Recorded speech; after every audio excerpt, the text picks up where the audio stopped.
Oh, we got her. We hit big, boys. Second batch of 10, and we already, I'm guessing we got her. Oh, baby. We already got her. Today is the day we're finally here. Season 1 is on its way.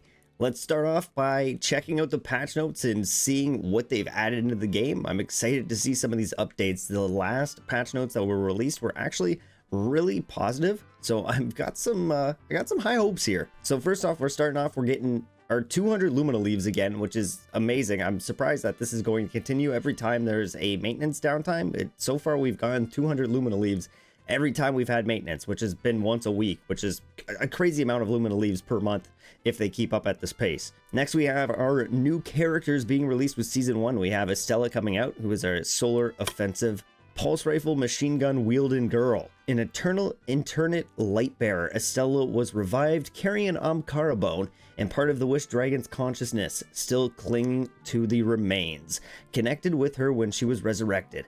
This gives her strange supernatural powers, but also causes her many auditory and visual hallucinations. I'm excited to get my hands on Estela. We'll do some draws for her today, and we'll see how many times I can pull her with what I got. I'm looking forward to giving her a try. She was really fun in the beta. She wasn't like crazy broken, but she was good, that's for sure. Same with Umeko, who is a 4-star.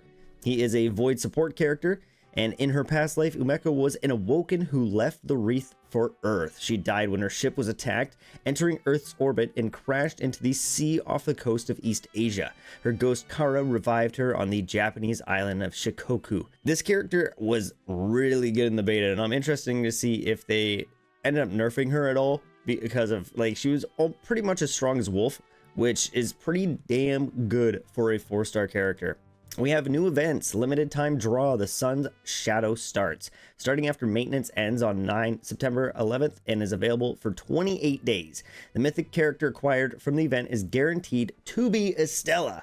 Legendary characters available from this event are Kaber, Ikora, and Umeko. This draw event is a limited time event. Guarantees are shared between all limited time draw events, which is great. People who are curious if your guarantees carried over from Gwyn to Estela, that's your answer right there, which is fantastic. I know people who have been saving up their guarantees to try to have a better chance of getting Estela when she drops.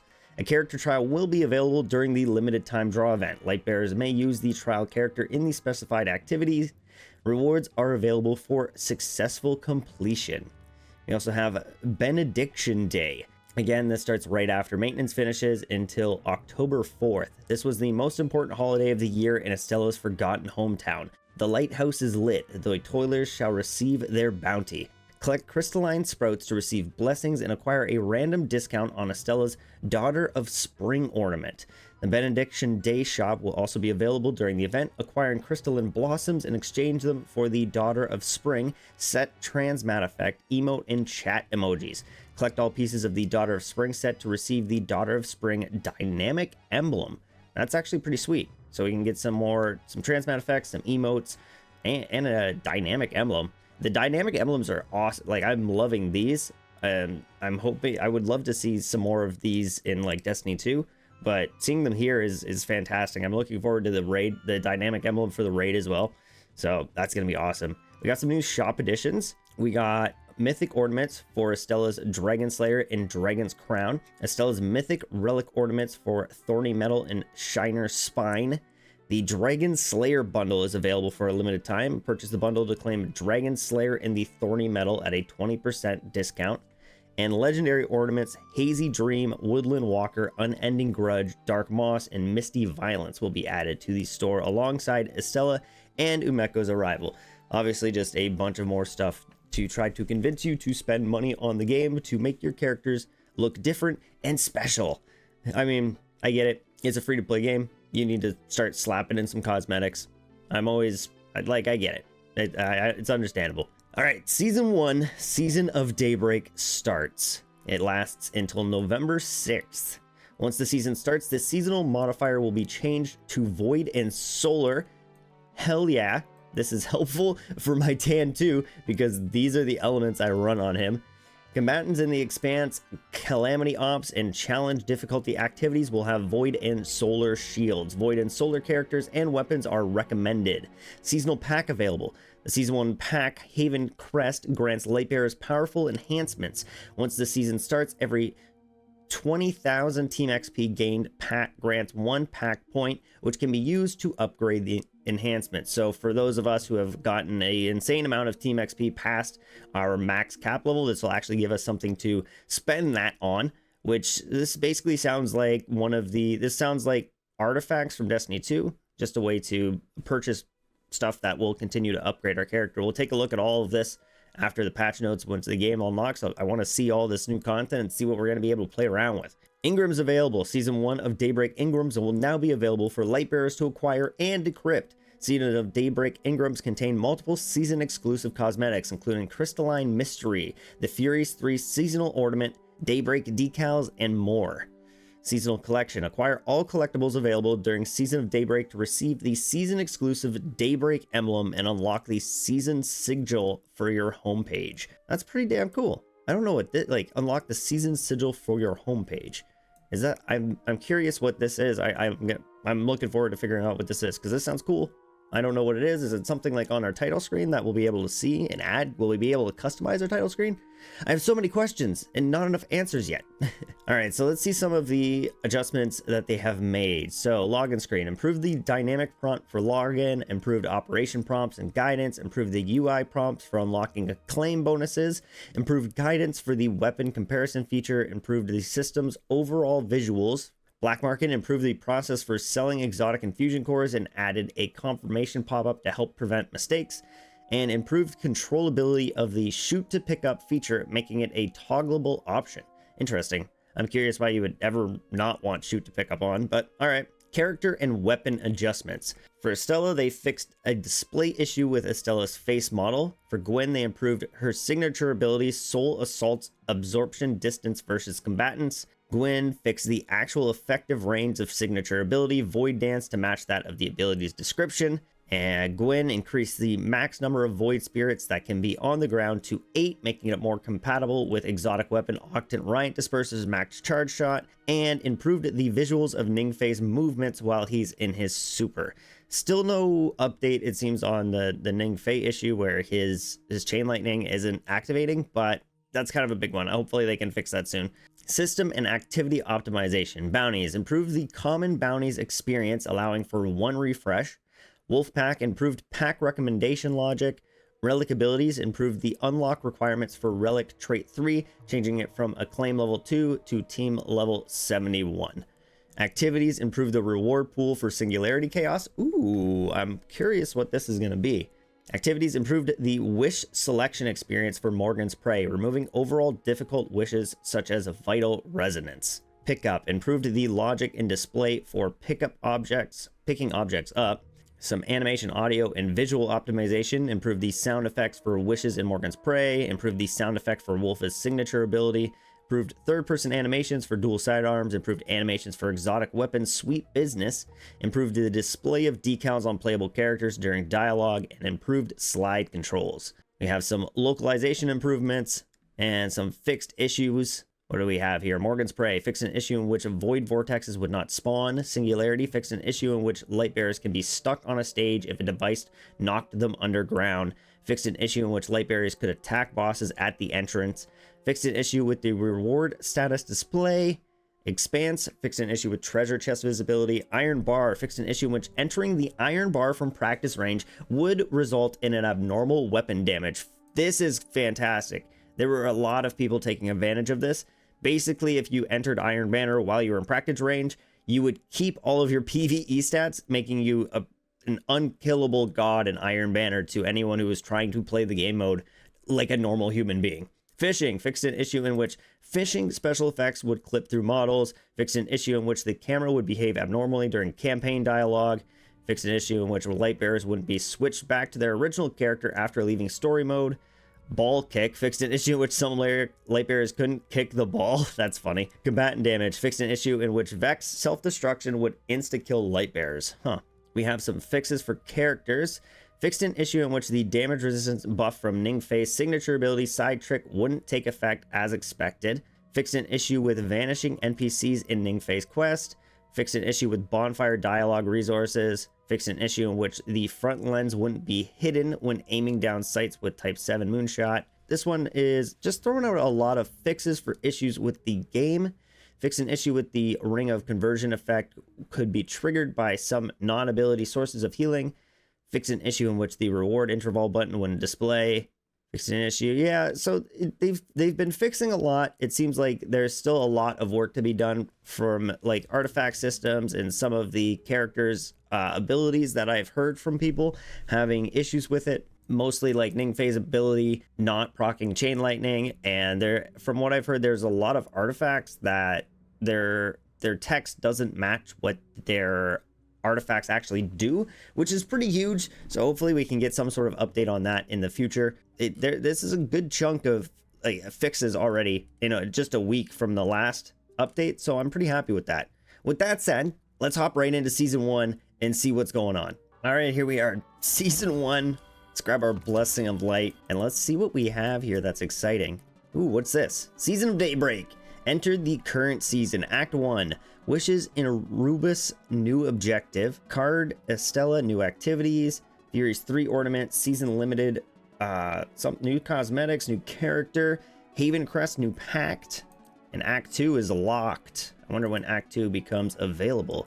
So here's our Season of Daybreak page. New story is locked, inaccessible. Seasonal casual activities. The Expanse is reset. Calamity Ops is inaccessible at the moment. Master difficulty stuff. And we have Solar Shield Legion Void Shields. So that is September 11th to September 25th. We have Solar Shield Legion. You will face many combatants with solar shields, which can be easily countered with solar characters or weapons.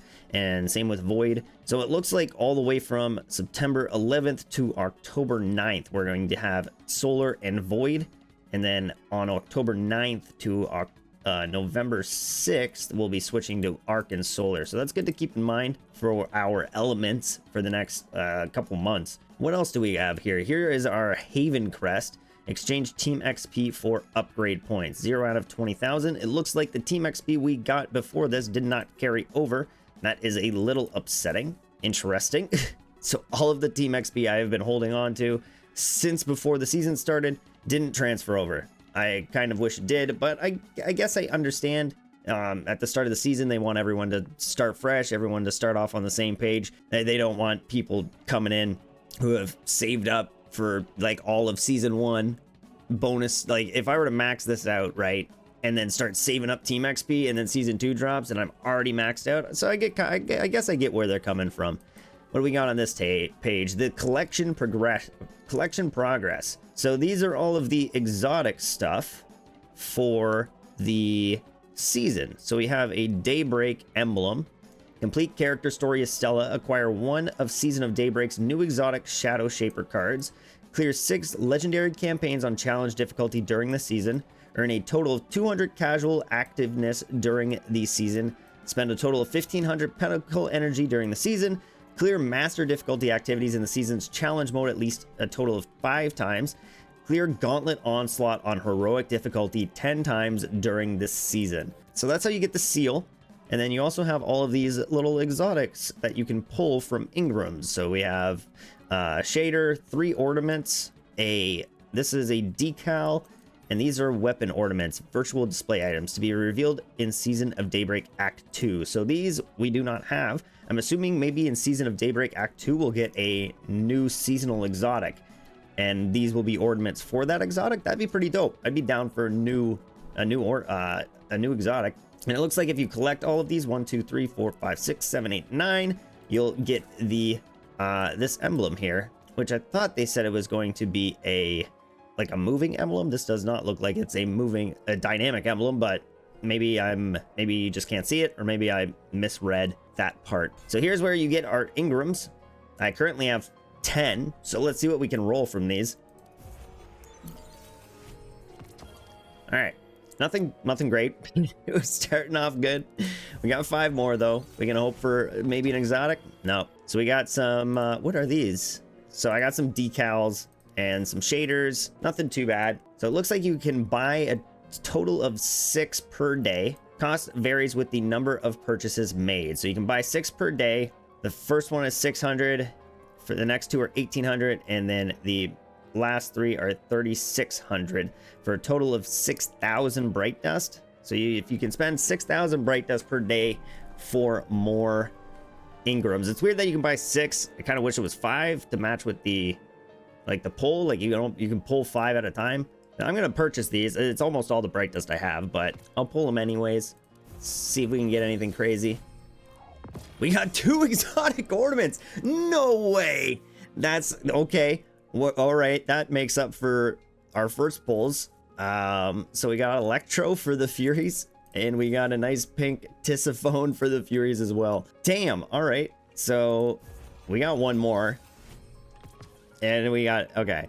I mean, I think I would have been asking for a little too much if I pulled a 3rd exotic there.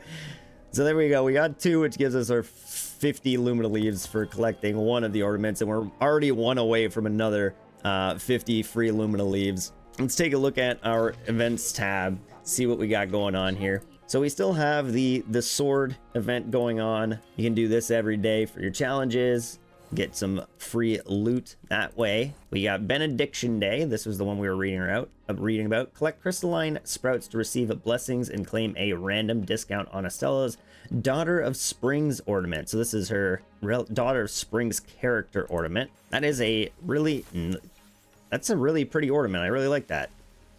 Oh, the chair is dope. Oh, do I get that too? That would be sweet. And then the Benediction relic ornament. Oh, that's awesome. It turns the dragon into a flower. Man, these like weapon ornaments are already better than some of the Destiny 2 relic ornaments. Oh my god, that is awesome. Will it also I'm curious if it also changes like your, like when you fire this out as an ability, does the ability still look the same? Like when I summon my super, is it going to be a giant flower now? Or is it just going to be, or is it going to be or is it just going to stay as the dragon, like the ability wise, and this is just displayed on my arm? That's interesting. So you need 300 more to redeem. Okay, so you get some of these. You can redeem some emotes. There is a emote. I wish we could inspect this, but it looks like there's an emote if you get some more. You need 300 and then 600 for a transmat effect. Own the following 2 cosmetics to unlock a Daughter of Spring bundle's lowest possible price. Unlock Dragon Slayer, unlock Thorny Metal. If you were to buy this bundle for 1100 silver, you would get this this would drop down to 1680, and you'd be able to get this ornament for like almost half price, but not quite. Receive 1 blessing to receive a 35 to 100 discount. Switch to 10. Receive 1 blessing. So how do you get these? An item used in the Benediction Day event. It can be exchanged for a random discount on Estela's Daughter of Spring ornament. There are also these. An item used in the Benediction Day event. It can be exchanged for items in the event store. So if we take, we can get some of these. So log in during the event will get you 1. If you acquire Estela, you get 10. If you acquire the ornament, you get 10. And the Thorny Metal, you get 5. And then if you purchase an item from the store, you get nothing. What? Really? I feel like maybe this is a mistake. Oh, so this is the ornament. So if you collect all of these, the 2 emblems, the emote, the transmat effect, and the full Daughter of Springs ornament, you'll get this sweet emblem. So for those whales out there, there's some nice whale emblems and stuff for us to get. I mean, I get it. It's a gacha game. You're gonna throw out the stuff for the whales. I probably won't care to spend the money on any of this stuff. It looks really cool. And if eventually one day there was a character, like let's say they released Osiris and they released like something like this for Osiris, I might end up dropping some silver to get myself a sweet looking Osiris. I'm not that huge into Estela, so I don't think I'm gonna go out of my way. Let's see what happens if I receive this blessing. So this changes. So yeah, so I got a 45 silver discount, and it gives me, okay, so it gives you 5 of these leaves. Cool. So every time you spend one of these, you'll get some of these leaves, and you'll get a discount, and I'm assuming this caps out at 1800, and then if you were to buy both of these, you would be able to get it lower to the 1680 section. We also have Wishes Arubis. Complete Estela's character quest within the time limit to claim additional rewards. So we get our draw and we get some pretty basic, boring rewards here. Like these are like I can grind this out in like a single activity. The draw's nice. I mean, I'll give him that. Honestly, I'm not gonna lie. I was kind of expecting an event that would give some resources to help you start upgrading Estela, but I guess not. That's too bad. Let's head to the store and see what we got in the store. So did they add anything really to the store? All right, so they reset Pandora's deals. You can buy Pandora's deals for more pinnacle energy and duplicator things every day. So I guess this will be a refreshing thing every week. You can spend $4 to get more pinnacle energy every week. It looks like there are some legendary skins available for Estela for Bright Dust. So if you do want another skin for her or Umeko, you can pick those up for some Bright Dust along with weapons. So there is this one for her, which isn't loading, and this one for Misty Violets. I guess they're not loading, which is a bummer. Preview. There we go. So that's how that one looks. And then the Umeko one, there it is. Which kind of changes the color mostly of it. Nothing too crazy. All right, so here is our animation for Estela, our new draws. So here it is, you're guaranteed in 55, which matches my Gwen, which is also guaranteed at 55. She also has some illustrations. So her first one will unlock the Scorching Exhalation Transmat effect. The second one unlocks a emote, Cheerful Playtime. Just has your little dude kind of fly around you, which is cute. The third one unlocks a Ghost Shell. That's actually a pretty dope Ghost Shell. I like that one. It's got the whole like Ankara dragon like scale vibe going with it. I like that. And the last one unlocks a Sparrow. Ooh, that is nice. It's got some nice stats on it too. That is a beauty. Can we get a preview trail effects? Yeah, I can already see them like putting in some Sparrows that'll have some really sweet trail effects. Let's do some draws. See how lucky we can get with Estela. I've saved up a bunch and I have a bunch of Lumina leaves as well. I'm really loving Gwen, so I might end up spending more on her to try to finish off her talent tree, get her to C6, but let's start with Estela right now and see what we can get from her. 10 draws. We got nothing, it looks like. Yep, we got another Ikora, another 10 draws. Oh, we got her. We hit big, boys. Second batch of 10, and we already, I'm guessing we got her. I mean, I don't think there's any other 6-star we can pull in here. Yep. Oh, baby. We already got her. Estela, new character unlocked. Bada bing, bada boom. There you go. All right, so our 30 draws. We got nothing. We got more Ikora. The game is just showering us with our Ikora. These are 40 pulls. Oh my god, no. Are we going to have another repeat of our Gwen pulls? Am I going to pull three Estelas in 50 pulls? That would be insane. There we go. There's our first duplicate of Estela. Wow. And here's our 50th pull. Obviously. Oh, we got Umeko. Well, there we go. So we now have all of the characters again. Let's do our we'll actually we'll do all of our draws. We'll do our 30. I'll spend to get one more. We got another Ikora. The game's just like, hey, you want to play Ikora? She's a pretty cool character. We got another one. We got another one. That's 3 Estelas. There she is. Estela number 3. All right, and then this will be our last one. We need to spend 180 Lumina Leaves to do this 10 draw, but why not? It looks like we're not gonna get insanely lucky, but I'll take. And we finished off one of the illustrations already. We got the emote. Nice. Oh, baby. Love it. Loving it. All right, let's take a look at her. Where is she? There she is. So we got Estela. She uses a pulse rifle, so we'll slap this bad boy on her, I guess. And an LMG, so we'll slap Heir Apparent on her, I guess. I haven't really built up my pulse rifles and LMGs, so I don't have too much for her. Her relic abilities. So let's switch to detailed mode. Actually, let's watch it. So this is her first signature ability, Misfortune's Guide. Unleashes containment energy, dealing damage to hit combatants and inflicting them with misfortune. So it summons a little dude, goes around shooting dudes. It looks like you can only summon one at a time, but I'm assuming there's probably a way to upgrade that. Let's check out the detailed version. Estela rapidly gathers containment energy, aims and fires it up to 60 meters. When the containment energy hits a target, it deals 500 solar damage and inflicts misfortune, which is targets are marked, making them prioritized by all of Estela's summons. Summons attacks deal an additional 35% damage to marked targets. When misfortune is inflicted, it instantly grants 7 corruption.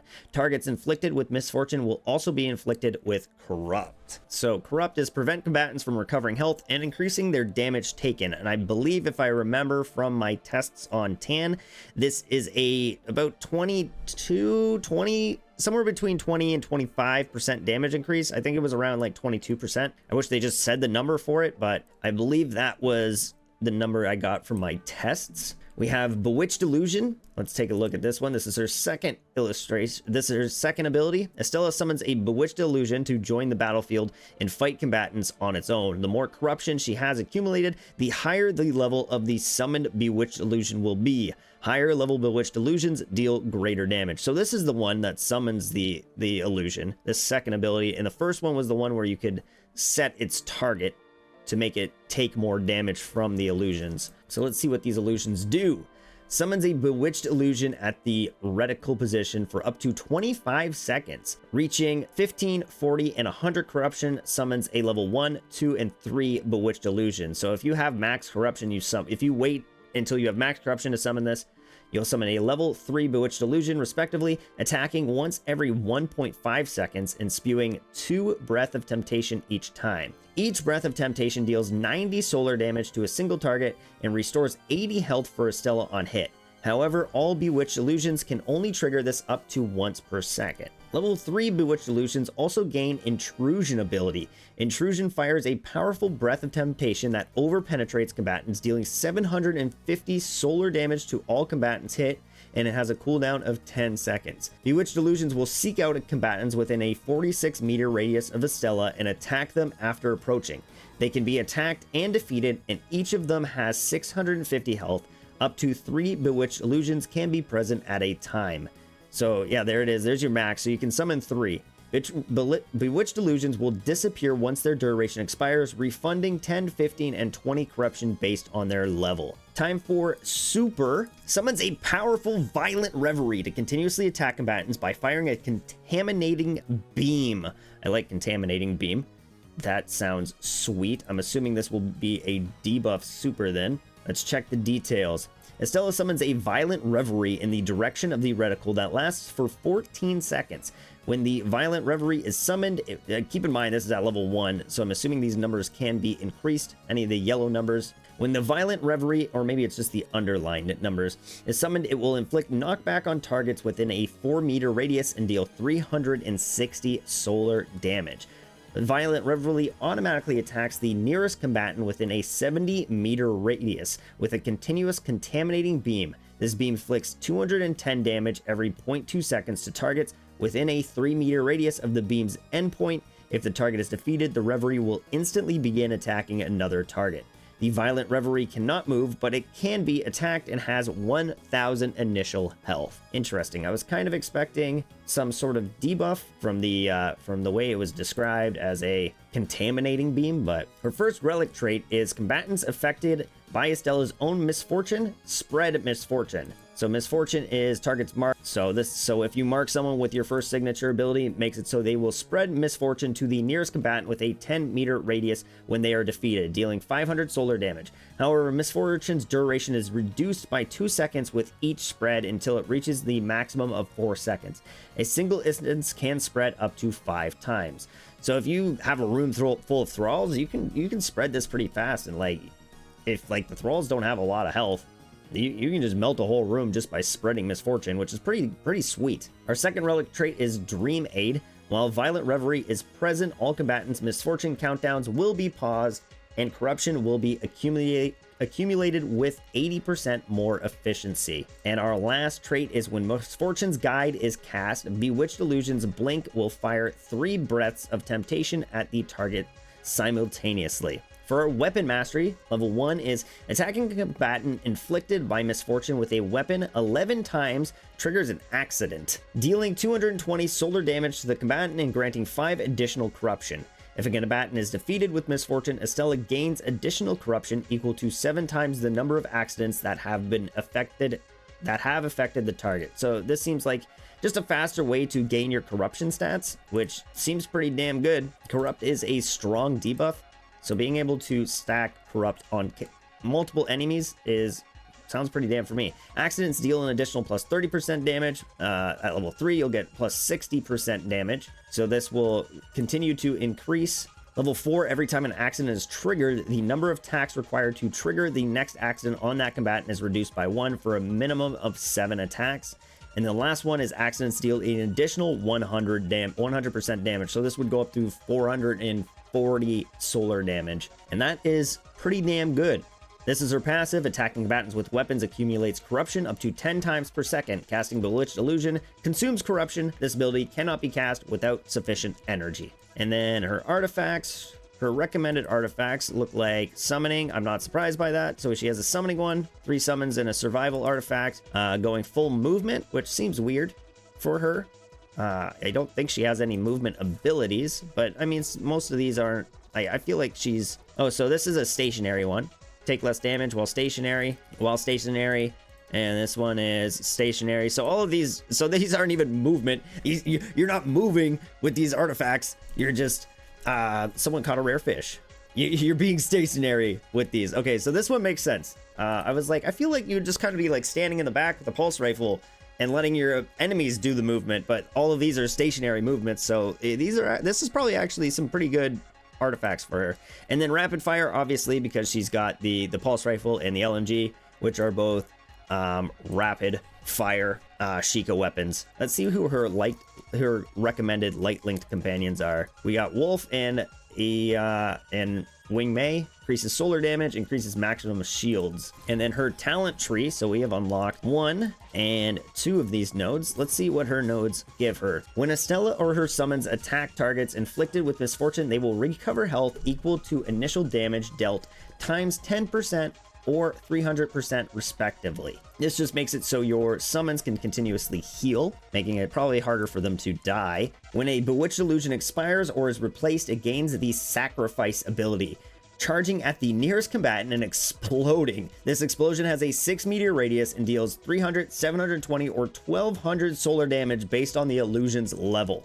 That actually sounds pretty dope. At tier 3, you have increases Bewitched Illusion's max duration to 42 seconds. At C4, you have the additional damage Estela's summons deal to combatants inflicted with misfortune is increased to 50%. And then at C5, we have Estela's summons now deal plus 20% damage. And at C6, Estela recovers 2 corruption per second while in combat and 4 per second while out of combat. The base corruption granted by triggering accident is increased to 10. This seems like a pretty important talent tree node for her. Being able to gain your passive much faster sounds pretty damn important. All right, so here's the trial for Estela. We're gonna do the trial because that will give us the her full kit. So we got a nice pulse rifle. It looks like it gave us a mythic LMG as well. So it's just defeat combatants. So where are you? So we currently have our max amount of energy. So if I were to summon this. Oh, that's just the shoot. Okay, so I do this. So this is a level 3. Damn, that is pretty strong. It's just flying out there. And then I gain corruption, I'm assuming by shooting things. Yep, there we go. So as I shoot stuff, you can see I'm at level 1 corruption, so I can throw out a level 1 dude here. So I got a level 1 and a level 3 dude flying around, just shooting the crap out of people. So that first one just died. So they last a decent amount of time, obviously. Let's throw out a tier 2, and then let's drop our summon here on this yellow. Oh, wow, that does a lot of damage. And it's got some range on it, too. That's pretty damn cool. The summons are really sweet. I actually love how they look. All right, let's take a look at Umeko. So this is her overview. She is a void support long-range combatant using a scout rifle. So we will drop our This is our best one at the moment. And our, where's our good Borealis? This one. That will buff her a lot already, just because I've been, the Tan 2's my main, so having the Scout and the Sniper already set up. Her Light Link Companion recommended, just off quick, is, what's it called, is Gwyn and Ikora, which increases void damage, and using a signature ability increases void damage. Both seem pretty good for her. And then her base one here is increases the duration of debuffs inflicted by abilities by what the percentage, 8%. All right, her relic abilities. Her passive is Umeko deals weapon damage, deals weapon or weapon mastery damage. She absorbs shadow energy based on the damage dealt. Efficiency is increased when using a scout rifle. When combatants inflicted with Shadow's Curse are defeated, Umeko will absorb an additional 15 shadow energy. When shadow energy reaches the max of 100 and shadow shuriken charges aren't full, Umeko will consume all shadow energy to gain 1 charge of shadow shuriken. When in the void step state, Umeko will absorb shadow energy with 25% greater efficiency. When shadow energy overflows, a portion of it will be converted into recharge for void step up to 25% per instance. So it seems like her passive is built around getting her abilities quicker and faster. Her shadow shuriken is her first signature. So let's take a look at this. Umeko throws her shuriken, inflicting Shadow's Curse and dealing void damage. Combatants inflicted with 3 or more stacks of Shadow's Curse take an additional instance of damage. This looks pretty cool. It can bounce off of walls and stuff. Let's take a detailed look at this. Umeko throws her shuriken up to 70 meters forward, over penetrating and slicing combatants within a 2-meter radius. Hit combatants are inflicted with 1 stack of Shadow's Curse for 8 seconds and take 100 void damage. So Shadow's Curse is combatants take an increased damage from fire team equal to 4.3% times the number of Shadow's Curse stacks. So Umeko can basically debuff an enemy for the entire team. That's pretty damn strong. The maximum number of stacks Shadow's Shuriken can apply is increased to 3, and the maximum number of stacks Singularity Shuriken can apply is increased to 4. So that'd be 4.3 times 4. It's like 16, probably around 17% debuff. When Shadow's Curse reaches 2 stacks or more, inflicting combatants are slowed by 50%. When it reaches 3 stacks or more, inflicting combatants will be confined. So not only are you debuffing, you're also locking enemies in place. That's pretty sweet. So for Void Step, this is dashes forward, entering the Void Step state and activating Void Healing. Also looks like it makes you invisible. Umeko dashes forward 8 meters, becoming Void Step. Void Step is Umeko instantly gains invisibility and gains 40% acceleration. Using weapons or abilities removes the invisibility effect. Okay. If Umeko hasn't used weapons or abilities for 1 second, she will regain invisibility. Toggled Void. Weapons hits can break Tangled Void, causing afflicted targets to take precision damage. Breaking Tangled Void instantly increases the healing efficiency of Umeko's own Void healing to its maximum and makes her invisible. Shadow Shuriken hits can also break Tangled Void. And activating a Void healing with a 10-meter radius that follows her for 6 seconds. When Umeko is in the array, she gains Void healing, restoring 27 health per second. Allies who touch the array will also gain Void Healing, but they recover 30% of what Umeko herself recovers. Void Healing lasts for as long as the array does. While the array is active, dealing damage or being in the Void Step invisibility state stores energy to increase Void Healing's healing efficiency up to a maximum of 600%. Damn. Entering the Void Step state randomly generates 1 Tangled Void on the weak spot of 1 random combatant within attack rays, prioritizing those within Umeko's line of sight for 2 seconds. Her super is Singularity Shuriken. Umeko throws her super enhanced shuriken, inflicting 4 stacks of Shadow's Curse, so it is an immediate 4 stacks of Shadow's Curse at once and dealing 4 damage. The shuriken will also slice through space itself, creating a brief singularity that deals void damage and pulls in combatants. So for a detailed view here, Umeko throws a super enhanced shuriken up to 70 meters. The enhanced shuriken will over penetrate and slash combatants within a 4-meter radius, dealing 500 void damage and inflicting 4 stacks of Shadow's Curse at once, lasting 15 seconds.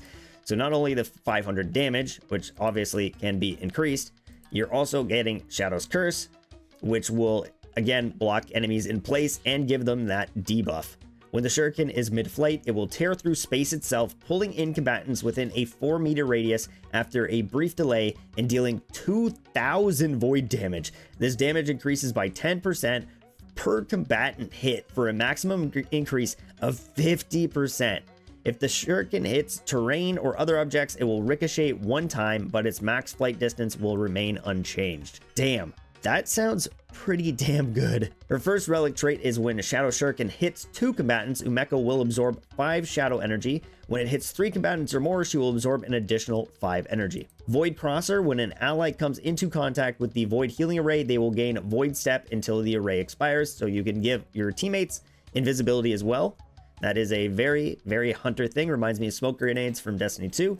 And her last one is when elite or stronger combatants are defeated while inflicted with Umeko's own Shadow's Curse, they will generate 1 redeeming light. Tracks the ally with the lowest health within a 70-meter radius and heals for 27 health per second on hit over 3 seconds. This healing effect is stackable. That's nice. If you kill high-tier enemies, you just start healing whoever's closest to death on your team. When Umeko's shots hit, so these are her weapon masteries, combatants weakened by her own Shadow's Curse, they deal an additional instance of void damage equal to 15% of the shot damage. At level 2, that increases to 22. At level 3, that increases to 30. And at level 5, that increases to 40%. At level 4, you also get when a combatant's Shadow Curse stacks reach 3 or more, a resentful entanglement will be generated on their weak spot and last until Shadow's Curse expires. All pretty damn cool. Artifact recommendations are Overshield, survival, and abilities. There is a mobility one for survival, movement, abilities. And there is a usual rampage, which is just 4 status effect ones. And the talent tree node, we got 2 of these from our pulls. So Void Step gains a 2nd tier effect. Using it to dash again within 6 seconds grants Umeko invisibility and restores 162 health. At tier 2, you get upon inflicting 3 stacks of Shadow's Curse or more, Umeko's next shot will deal 50% additional damage and inflict the nearest target within a 20-meter radius with 1 stack of Shadow's Curse. At tier 3, you have Shadow Shuriken now ricochet up to 2 times and all of its damage dealt is increased by 50%. That's the, I believe that's the super? No. Yeah, that's the base one. That's not the super. Increases the Singularity Shuriken's direct damage and Singularity damage by 25% each. That is the super, the Singularity Shuriken. Soul Salvation now generates 2 Redeeming Light, and the healing effect is increased by 100%. And the last one is Umeko's next Shadow Shuriken will be enhanced once every 60 seconds, increasing its radius by 100%, letting it inflict 3 stacks of Shadow's Curse at once for 8 seconds and granting it a vertical pull effect. Ooh, a vertical pull effect. Nice. All right, so here we are on the Umeko trial. We get the Void Scout Rifle and the Void Sniper, which is fitting for the Void character. All right, so let's check our Healing Void Step. So this just makes us straight up invisible. Will anything attack us while we're into this? No. So we have straight up invisibility.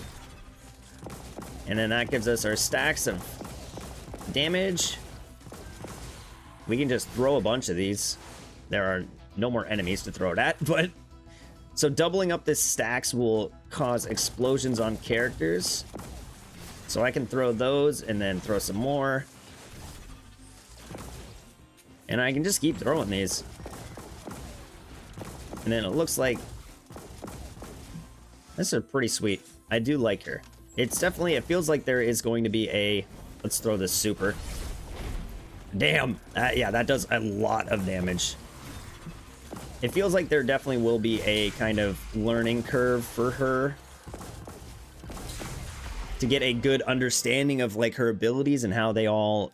combined together to make a good kit. But I like just like the feel of her, I can tell that once you get like an understanding of the abilities, I have a feeling Umeko is going to shred. I'm excited to see how she specifically unravels over the next few weeks as people learn her character and her abilities. Let's check out what else we got with season 1's release. Let me see here. We have some unread messages. So we have one for Umeko. Wolf and Zev receive a strange distress signal. Ever eager to help, they head to the old city to investigate. So we get, yeah, so here is a quest for Umeko. This is Estela's character quest. Wolf and Zev have seen many strange problems, but this one seems particularly mysterious and absurd. But we do have a new quest for Umeko and a new quest for Estela. I'm assuming those are the new story quests that were added. Oh yeah, here it is. Wishful Erebus. So yeah, this story quest for this season update is, they're just basically the story quest, the character quest. There is no new story. Let's take a look at the activities that were added with season 1. Calamity Ops is calculating, so it looks like in about 4 hours we'll all get our rewards from Calamity Ops, depending how far you got. Sadly, I couldn't get where I wanted to get. I didn't have a Gwen or Ningfei high enough, or a Yolder high enough to deal the kind of damage I wanted to be able to make that last. I got to expert, but I couldn't hit the threshold to get to the upgrade. I'm gonna get downgraded or whatever. Realm of the Nine, the Expanse, periodic reset, best record, the Expanse stage 1. So we unlock the ability to get to level 30 in the Expanse. The treasure haul, this was in the beta, and this was super cool. So now in the Expanse, just like before, you'll be able to get up to level 30, and then, up to level 10 for rewards. So your first set of rewards looks like fruits, Illumina leaves, artifactual dust. Your second set, so this will give us a lot of fruits to help leveling up our character.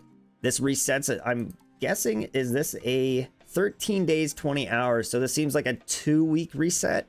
Interesting. Our challenge modifiers are Venom, which is rapid fire solar, impact, and void. So it looks the same as last time: arc and piercing, void and impact, solar and rapid fire. And then you'll get some fruits at stage 9, and at stage 10 you'll get a level 80 exotic artifact. Is this a choice? This is a random exotic artifact. You'll get some of these artifactual clusters, which we need for upgrading our characters. You'll get some Illumina leaves, a mythic artifact choice. This is a choice Ingram, and then a pile of artifactual dust. And then when you move on to, so they actually have names now. So there's Frontier, Hinterland, and Origin. So for Hinterland, at stage 13, you'll get some more. Basically, it's the same reward, seems. 30 leaves, some of these materials for upgrading your artifacts, and then 5 of the fruits. So at the moment, it looks like we're getting 5, 10, 15. So 60 fruits if you are able to complete the Expanse every reset, which is a lot. All right, so I just did some quick math here. To fully upgrade a gilding level to its max, which I believe is 22, you need a total of 98 of each fruit. So 98 arc, let me get my face out of the way here. 98 arc, 98 solar, 98 void, which that's kind of crazy. So the 60 choice chests it'll definitely help, but it's not even gonna level up one character. Like if you already have characters at their max right now, what they were before we could start getting these from the seasonal Expanse, that's still 78. So just these inside nodes is a total of 78 fruits. So those 60 choice chests will only, it's not even enough to get you enough fruits for one of the elements. So you're gonna need to be farming a lot of Singularity Chaos for fruits if you want to max out the artifact gilding level for every character. It's going to be an insane amount of fruits.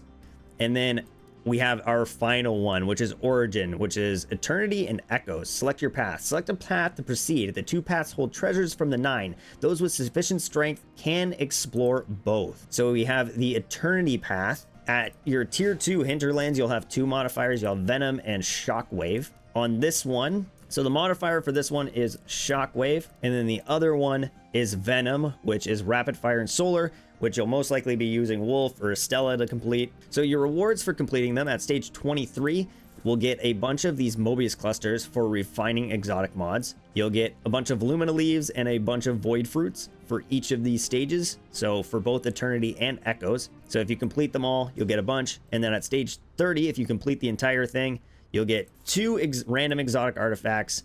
You'll get a bunch of these artifactual essence, 40 in total, and then 3 of the artifact clusters. So that's a total of 6. And then the nice part is there's even bonuses on top of that. So if you complete it within a certain period of time, a tier 5 is if you complete the Eternity Challenge in under 7 minutes, you'll get all 5 keys. So it looks like you can get a total of 10 keys for your clears. And you can use these in the treasure haul. You can open up, I'm assuming there'll be 10 chests in here. It doesn't state, but once you clear tier 30, you'll unlock the ability to enter the treasure hole, and you'll be able to spend your keys. And I'm assuming the chests will be just giving you these gives random rewards, so you'll either get a choice chest, a random exotic, or more artifactual refinite essence, which are very important for refractoring your exotic artifacts, and then more of these, which are obviously very important for your gilding level. So let's see, without the chests, how many of those we get. So that's 1, 2, 8, 9, 10, 11. So you'll get 11 of these, and that's not including your rewards from the chests. How many do you need for a character? So you need 20 of these exotic artifactual clusters to max out your character's gilding level. So that's a little bit more than a full run through before reset. That's not including chests, so including chests you might actually be able to hit this. Okay, so you would only need to clear stage 10 to get enough to get a character to a gold medal, which isn't bad at all. Obviously it's going to take time to max them out, but if you're just trying to get to that gold medal, you just need to clear stage 10, which is super easy. That's good to see. I like that. Yeah, and that looks to be everything for the new season's release. That was a blast. I had a lot of fun with my draws, and we got pretty lucky with our draws on Estela already. Yeah, we got more 5 stars than we did of the new 4-star, which is insane. So I'm excited to hop into the Expanse and try out some of the new Expanse content at the higher levels. I'm excited to try out some of the other stuff, especially when Calamity Ops resets. Feel free to stop on by tonight. I'll be live streaming tonight at around 11:30 Eastern time until about 5 a.m. Eastern time as well. My usual streaming time. Feel free to stop by. We're going to be playing some Expanse. We're going to be enjoying some of the new seasonal content. Thank you, and feel free to drop a subscribe and a like and comment. And I'll see you guys in the next video.